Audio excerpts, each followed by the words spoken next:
Okay, greetings everybody. Welcome to our next installment of the seminar series, the CLIMACT seminar series.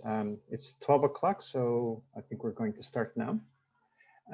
As you know, CLIMACT seminar series is one of the pillars of the new CLIMACT Center. It's the joint EPFL new center on, that focuses on climate change and the actions required to basically mitigate and raise ambition on climate action. The ideas in the action seminar are happening every 2 weeks or so, and we have 2 invited speakers each time, either from UNIL and EPFL or outside. And the idea is to generate discussion and ideas and engage with the community at large. All the seminars to date are recorded on the CLIMACT YouTube channel, and we will have the links, of course, posted on the chat as usual. And just to remind people about the rules and the logistics. Please keep your video and microphone off unless if you're speaking. Be polite, no harassment will be tolerated. If someone is bothering you, please let us know so we can address that issue. Like mentioned, those seminars are recorded and posted online. And if you want to ask questions, please type them in the chat or raise your hand. And when the time comes, of course, we will address them. The seminars are bilingual, English and French, so please use your language of preference and it will be accommodated. And today we have 2 speakers. We're delighted and honored to have Jonathan Normand and Julia Binder. And so we will go ahead with Jonathan's presentation. And as mentioned, Jonathan Normand is Executive Director of BLab Switzerland, and he will talk about pathways to resilient and decarbonized Switzerland. So Jonathan, whenever you're ready. Yes, I am. Hi, everyone. I'm super pleased. Thank you for the invitation and super excited to share with all of you a bit of our work. I'm just setting up my 2 screens, then I can see all of you. Hopefully my screen display correctly. Yeah, I'm going to have a 15 minutes, so that's super challenging for me. So let's take from there. You probably don't know B Corp, but as a very short introduction, B Corp is the name given to companies that take legal and performance commitment around sustainability, a very holistic approach. And part of this worldwide community of 4,000 companies certified worldwide that represent 150 sectors of industry, we launch collective action process. And through this collective action process in December 2019 at the COP25 in Madrid, the BLab Global Networks and the BLab Global B Corp community committed to collective and immediate action to halt and reverse the current climate trajectory. And more than that, really to collectively join forces to build an inclusive, equitable, and regenerative economic system for all the people on the planet. So we not only call for on our community of B Corp, but whole businesses to champion meaningful climate solution that will secure the health and of people and a home planet for the future generation. And what I'd like to explore more in detail here today, it's really on the work and the approach that we had with this global community of businesses, but also of academics that are supporting us. And I will come back on that later on. So we have this now very large volunteer community who shared their learnings, more or less 1,500 people all around the globe that are addressing this global coordination through this, or as we love to call it, decentralized action. So it comprises of action group that I mentioned around GHG measurement, climate action, justice, policy advocacy, employee engagement, a lot of different way to engage and drive this climate justice approach from and by the business players. So we have now a collective that exists in the US, Canada, in UK, in Switzerland, in Australia, many different parts of Europe, that really combining this bold ambition of driving action through community, through strategic partnership, amplify the voice, drive policy advocacy, and at the end, act for climate justice. And our belief at BLab is that on this journey, measurement matters. So you should be able to measure the contribution of your business model. You should be able to measure the collective contribution that you may have on your value chain, for example, through this very ambitious goal of being net zero carbon. And that led to me to talk about what the B Corp Climate Collective have made so far.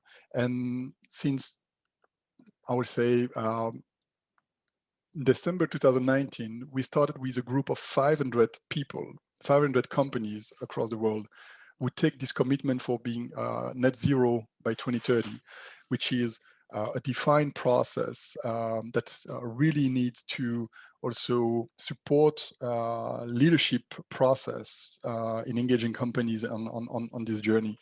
And by today now, we have more than 1,500 companies.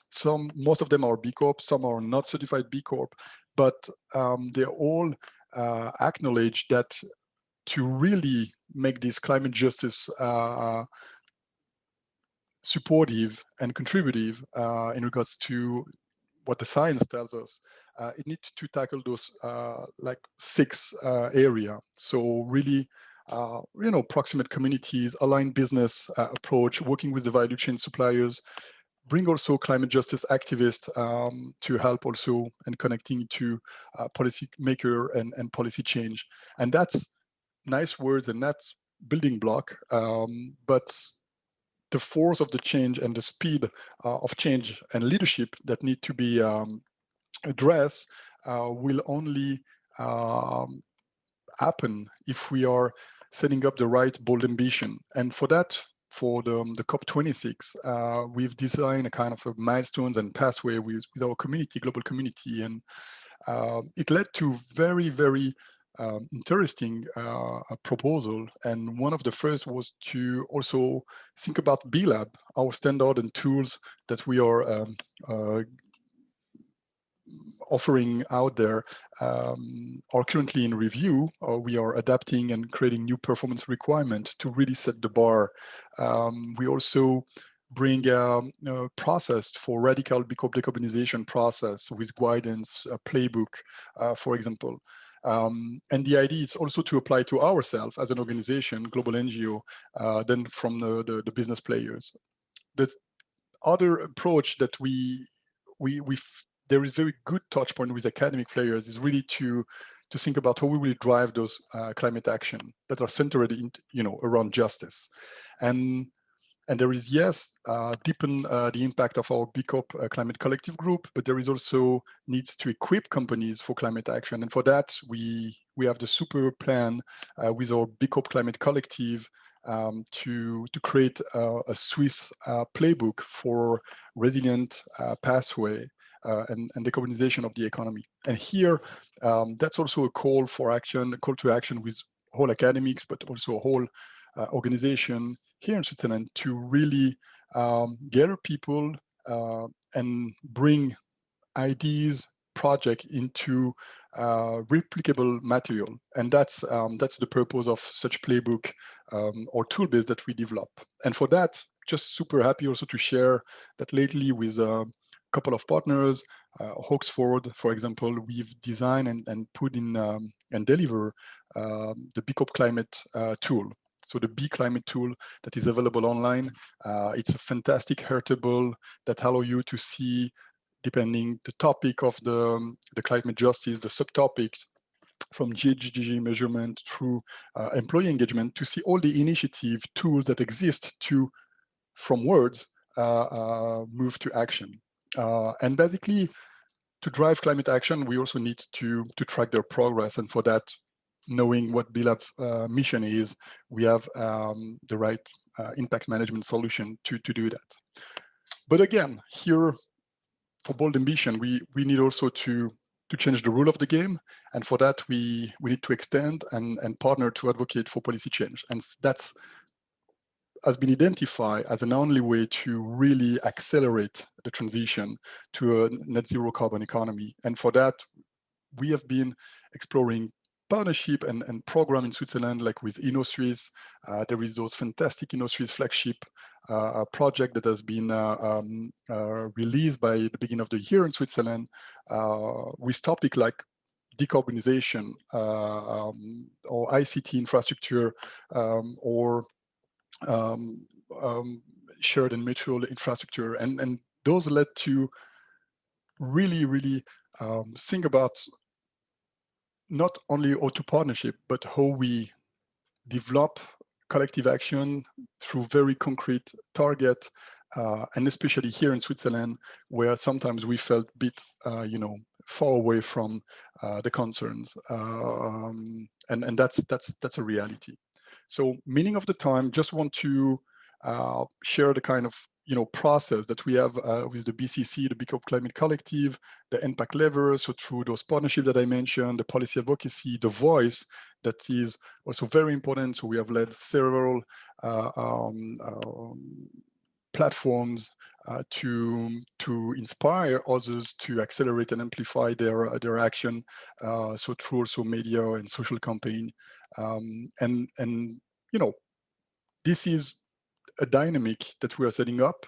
Nothing is written in the rock, but as today, if I put a focus now on Switzerland, we have validated to build the first Switzerland climate justice playbook for businesses. And here it's a call to partnership, it's a call to collective action, to really make known what happened in Switzerland, what happened in some specific area, from tech to we say more generic approach that apply to most of the businesses, with good case study and so. And so for that, we will create and launch probably by September the first national Big Corp Climate Collective group that is open to every businesses, every academics, every organization in Switzerland that want to join this collective call and collective action process. And the aims here will be to deliver a series of first promoting the tools that exist to help companies from words to lead action and start action, but also to bring like transversal references and solution that a company can apply for. And I guess here the work with academic will be definitely super useful.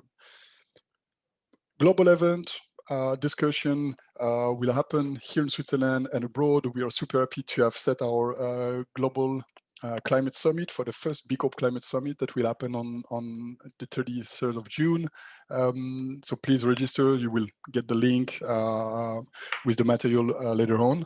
And then more globally, what we are doing here is to also promote information. And so we will set up the Swiss Climate Collaboration blog by September. So any input, any proposal will be aggregated and shared with all of you. And all the people that want to join forces are super welcome. The link for the registration for this Switzerland Big Corp Climate Collective group will also be shared. What I would just want to say here is that this Big Corp Climate Collective group is really a global call for business to center and to center all climate action in people and justice. And this connection in people and justice is not super clear most of the time. And if we think about the landscape analysis with all the guidance that we have for business leaders that really want to understand how to advance climate justice, not just to act on climate, it's really a learning process and a journey. And we know a lot of things, I guess. Science tells us a lot of the things, but we can really think about the role of business in that, knowing that without a governance approach on climate justice, we will probably not achieve what needs to be achieved by 2030 or further.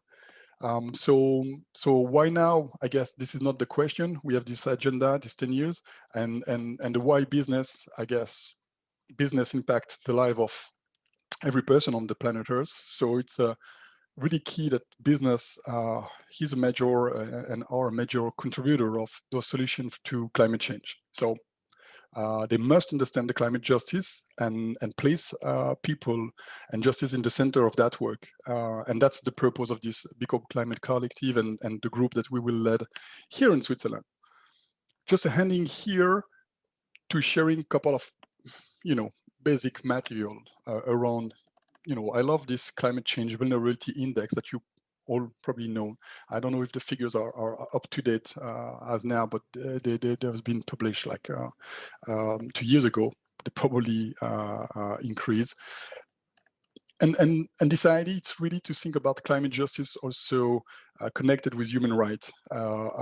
And yes, we will not be here in Switzerland the most affected, but we can be provider of solution, of innovation that will serve the other region of the world. And that's actually where we can really focus and provide effort to have this multiplier effect, to be to get a role to play in this global journey. So I'm close from my 15 minutes. I've done my best to cover what I want to cover, but I'm just sharing also just to hand here this climate justice action level, because yeah, we can focus, and we focus sometimes too much on the micro, too much on the macro, and then we get lost in our positioning. And really like this work of Andrew Sheng here from the WEF that set those different cycle and space from the macro with all of the needs to advocate for policy that shape the regulatory context, to measure that really set how we should contract, formalize how corporate market and social institutions could really play an important role in climate justice, to the micro element where it's really where business have the greatest impact. And that's by allowing that we ensure that we have this this diverse set of voice that is really setting the capacity for the future. And that's the purpose of the B Corp Climate Collective here in Switzerland and abroad. And so in this dynamic, I guess we are definitely on the right way, but we need all of you. So I will end here. Thank you so much for the invitation. And I think in many ways, I will echo the words of Jonathan. What I was thinking quite lengthily is whether I talk about one specific research paper. I decided to then, because the audience is quite broad, to rather give you an overall oversight of what I'm working on, and would be very happy to dig deeper in any topic if you would like to get more information. So at EPFL, I'm running an initiative called Tech for Impact, but I also do research on particular sustainable innovation, sustainable entrepreneurship. And I actually start with the picture that Jonathan used to end his presentation. So you see how well we are aligned. And I usually ask the audience, what do you see on this picture? And I know in a virtual format, it's often not so easy to do these interactive elements, but I still would like to encourage you to use the chat for a second and let me know, what do you see on this picture?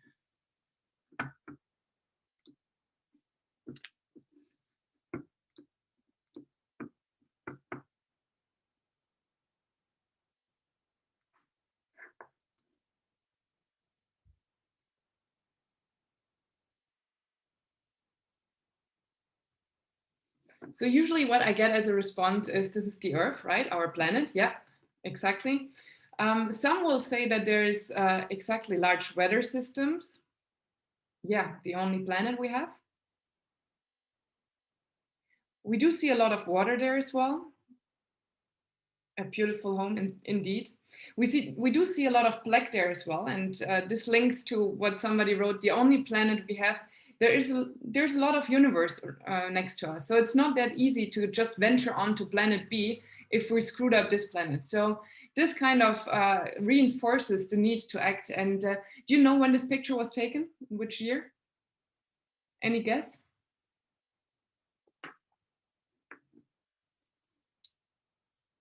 Very close, everyone. 1972 by the crew of Apollo 17, Jonathan quoted them. And actually it's the first picture where we really see the Earth in all its complexity and all its fragility. And we really see for the first time that we need to probably take better care of it. It was also coined the blue marble. And the blue marble really captures this notion of this is something very fragile, and we need to take care of it. And if we look at what has happened since then, since 1972, when this picture steered many of the environmental movements that we saw today, so many of the environmental movements that started particularly in the US, we know that nowadays actually not so much has happened, and quite the opposite. We quite have significant problems nowadays. And I just want to capture some of these disruptions that we currently face. And obviously in this audience, I don't need to talk a lot about the climate change, global warming problematic that we have, but it's not just the environmental problems we're facing, but it's also the social problems. We see that there is a divide when it comes to our societies, largely driven by populism, which is on the surge around the world, not just in one country, but we can see it really across the world. And then we have a virus that is making our lives much harder. So the 2020s have started really with continuous and ongoing disruption. And now the question is, how do we tackle these ongoing continuous disruption as something positive, and maybe even as a trigger for important changes that need to happen? So if we look at these changes as an opportunity to actually say, maybe this is the warning signal that we need to change something, then one of the positive aspects that we can take out from this is that circular economies are on the rise, and Jonathan already mentioned it, but we have this notion of green capitalism. We know that basically this regenerative economies is something that is very, very important if we want to move towards net zero. And here we actually see more and more, particularly of the next generation investors, moving into this direction, which is a positive signal. Then at the same time, we have new waves of civic actions. And I think this is particularly important. We all have seen the Fridays for Future, but there are other forms of civic action that really shown to be game changers, because now for the first time, and we had some in the 60s, 70s, there was a lot of civic action. And then there was, for decades, there was less involvement by the civil society when it comes to political topics. And we see nowadays that more and more people are going on the streets or find different formats where they actually want to engage and want to have their say and want to have a voice. This is a positive sign. We see that more and more of these very, very wealthy individuals are starting to engage for topics of sustainability. So we see more and more money going into the whole notion of how can we tackle climate change. And now very important, and here you see that I'm from EPFL, and kind of reflecting this tech for impact notion, we have many disruptive technologies. And while you may have a very critical view to some of them, and rightfully so, they can also be seen as a very important driver for change. This is why we have the Tech for Impact initiative. The idea is that how can we use these technologies to actually achieve these positive changes, whether environmental or social, that we want to see. And here 5G, AI, machine learning, all of this can actually show very, very valuable when we talk about how can we improve health, how can we alleviate poverty, how can we find new ways to reduce CO2 emissions.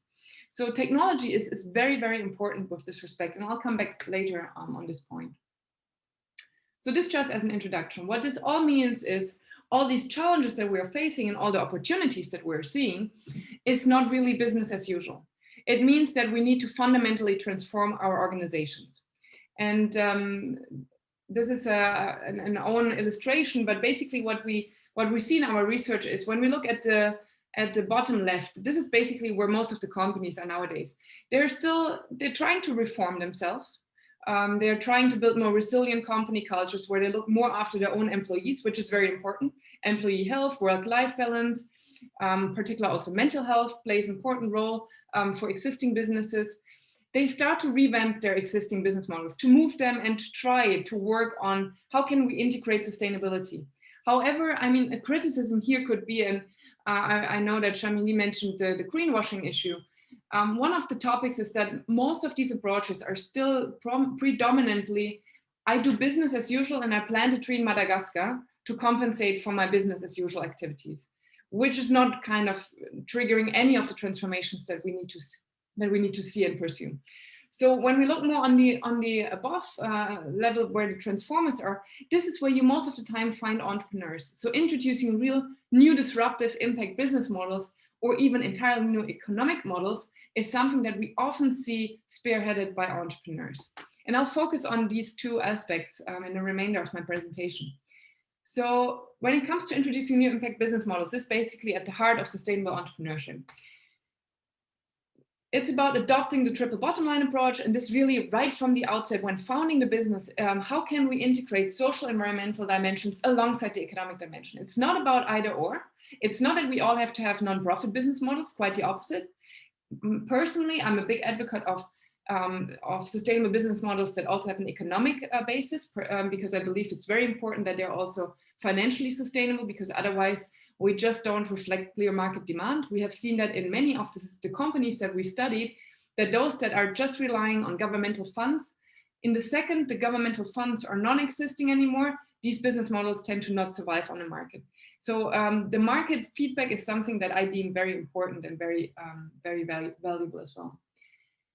What we see more and more is these common welfare-oriented organizations, and this is something where our sustainable entrepreneurs, it's much more about a cooperative culture. It's less hierarchical. We see that they are really taking account for unintended consequences of their business activities, which means that they want to be held accountable also for the supply chain, not just for their immediate own activities, which is still the dominant focus of large corporations. Not all of them, some of them are actually walking in the right direction. And then it's about providing a blueprint, because in many ways what entrepreneurs do is they occupy a sustainable niche and they basically show that this is possible. What is the limitation? And I'll come back to this later as well. What is the limitation of this is obviously they can rather provide a blueprint. Oftentimes they're not the ones who really have the large scale impact, just because they're so small. And until they have the traction that is needed to really realize changes on a large level, this just takes too much time we don't have. And this is why we need to actually get the large enterprise and large corporations on board that can orientate themselves on these sustainable enterprises, on these sustainable new ventures. And again, I mentioned that before, new technologies can be a major force in scaling sustainable impact. And I think it's very important. Oftentimes when we look at the first generation of sustainable entrepreneurs, was very much community-based and local-oriented, which is super important, don't get me wrong. So it was a lemonade that was done in Valais, for instance, and this has an immediate positive effect on the surrounding, but it doesn't change the bigger scheme of things. So technology can really help to, first of all, kind of lay the basis for the sharing economy. So we see more and more the shift from ownership to access. So we don't need to own every single product, reducing thereby our consumption. But it can also help to replicate sustainable business model across contexts, whether this is countries or sectors. Technology can really help to mainstream these kind of solutions. These are some of the ventures that I studied in my PhD thesis.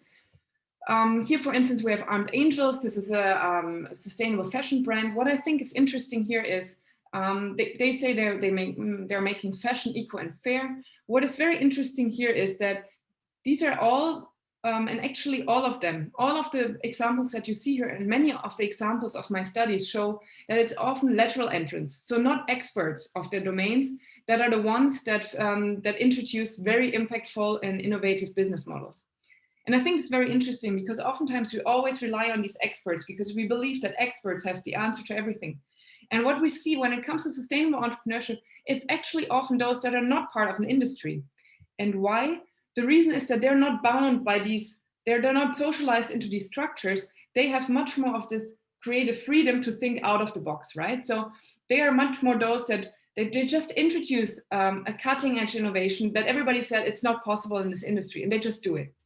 So this is one example. Another example is Polarstern Energy, which I really like because they also have this very holistic approach.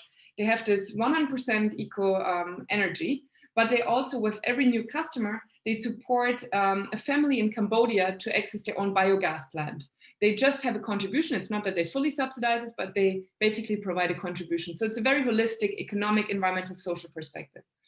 And maybe an example that is known in the French-speaking part, but also that has now scaled a lot is La Ruche qui dit oui. It's also called food assembly around the world. What I like about this example is really, this is a technology-enabled solution.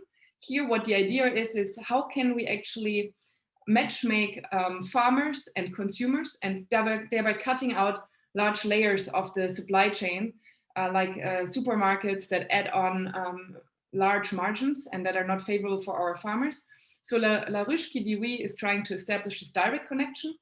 And what I like about this example is, again, because it exemplifies the importance of technology, because this is one of the examples that has scaled across Europe, because it's so easy to replicate across contexts. And then driving a new economic model, and this is going in the direction that Jonathan was mentioning. If we really think bold, if we really want to think about where do we want our economies to go, then we need to talk about regenerative capitalism and real economic circularity. So how can we develop zero waste circular business models? And here, the idea is that entrepreneurs have really this creative liberty almost to have this whole system perspective. They are the ones that internalize social and environmental costs right from the beginning of their business activities. And they're the ones who have these circular business models where they really try to eliminate waste from all of the production processes. Very important aspect. One thing that I'm continuing to study more and more is this whole role of community. And what we see is, in particular with a colleague of mine, Christina Hertler, also at EPFL, who is studying this notion of how can we have more of these community-based ventures. And this is particular for local communities that suffer a lot, but they are under the radar of the big subventions, for instance, of the big schemes, of the big political discussions, but they still suffer. So how can communities get together and solve their own problems in an entrepreneurial way? And I think this is something that we will see is becoming more and more important. And this is an interesting, from my perspective, a very interesting movement, because it kind of counteracts all this globalization that we're talking about. And all this, we're kind of drifting apart, right? When I talked about populism, it's all about we're drifting apart. And at the same time, we see that there is this move back towards communities, and that we want to rely on communities, and that communities can actually help us in achieving our aims.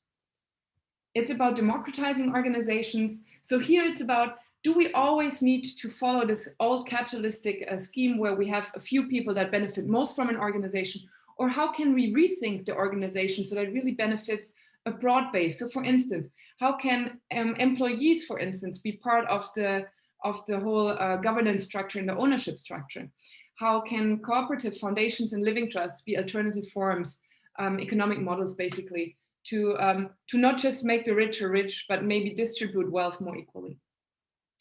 And with this respect, and again, Jonathan talked about this, it's about this changing metrics of success. We absolutely need to move away from simply using economic growth as the only proxy for success.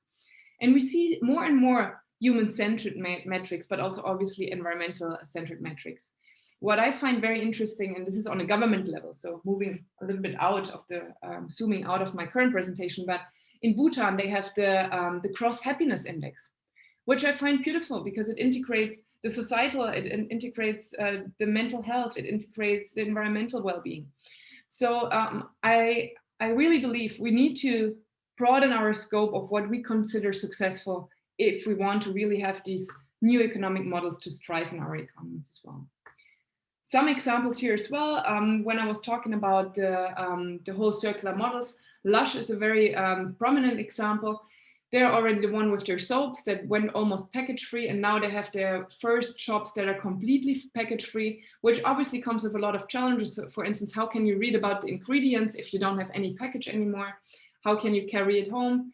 And here again, technology plays a role where they put all the ingredients in an app, and the app can recognize the soap ball and then provide you with all the information. So basically just very creative approaches to kind of reduce packaging, reduce waste, and take this out of the supply chain and the value chain. We do see, and again, I have Jonathan's B Corp here, or B Lab, the Be the Change movement. It's a very prominent across the world. I'm not going into detail because he mentioned it in all detail. That is on many dimensions a thought leader when it comes to how can we provide new economic models, new legal forms, new metrics for success. Similarly, we have the economy for the common good that also tries to, from an internal and external perspective, integrate social and environmental well-being into startups. In this respect, particular focus on startups. And then one movement that we see and that I also followed in my research is this community-supported agriculture, which is now expanding to not only agriculture, but we see community-supported bakeries, community-supported kindergarten. We see this approach of, and I mentioned this before, the notion of community playing a more and more important role coming up very strongly. And with community-supported agriculture, the idea is, how can we basically establish direct relations with producers and consumers again, but also how can we be part of this cooperative so we only get what actually is produced. And if there is a large damage because of a storm, for instance, we don't get our tomatoes this year. But we basically, if we have a very good season, we get more tomatoes. So we are the ones that benefit, but we also suffer with the farmers together. And it's not just one person that carries all the risk. So in very brief, and in wrapping up, I know I'm running out of time. What is the role then for entrepreneurs? And this is a study by Hockerts and Wüstenhagen in 2010 already, and I still think it's true today. For me, sustainable entrepreneurs lead the way. They provide the blueprint. They show that it's possible, that the unthinkable is actually possible. In many industries where we hear the industry players saying that it's not possible or not possible yet. Think about the automotive industry where everybody said, BMW, Mercedes, all of them said, electric vehicles cannot perform the same as conventional combustion engines. And then Elon Musk came and proved them wrong. I'm not saying that the electric car is actually the best solution we have. I'm just saying this is one of the examples where it shows that sustainable startups can push an entire industry in the right direction. They are the ones that have this very important push in these, particularly on industries that are very slow moving and very slow in innovating. In looking ahead, I believe we're just at the beginning. We're living in very interesting times. And I think for all the students out there, I believe this is the best time to actually enter into businesses and start transforming, because businesses know nowadays that they have to transform. And oftentimes they just don't know how. And this is where we really require the creativity and the wisdom of our students, of our researchers, to kind of equip them with the knowledge and the tools to actually achieve these important changes. If you want to know more, and I'll put a link in the chat, we have an event coming up, the Showcase 2030, which is all around sustainable innovation and entrepreneurship, where we have actually 15 workshops for everyone who is interested in realizing sustainable entrepreneurship. One is actually by Jonathan and his team. So basically, we would love to have you. It's free and open for everyone. If you're interested in this topic and to learn more about it, I'll put the link in the chat. And for now, I'm happy to get any of your questions. Thank you so much.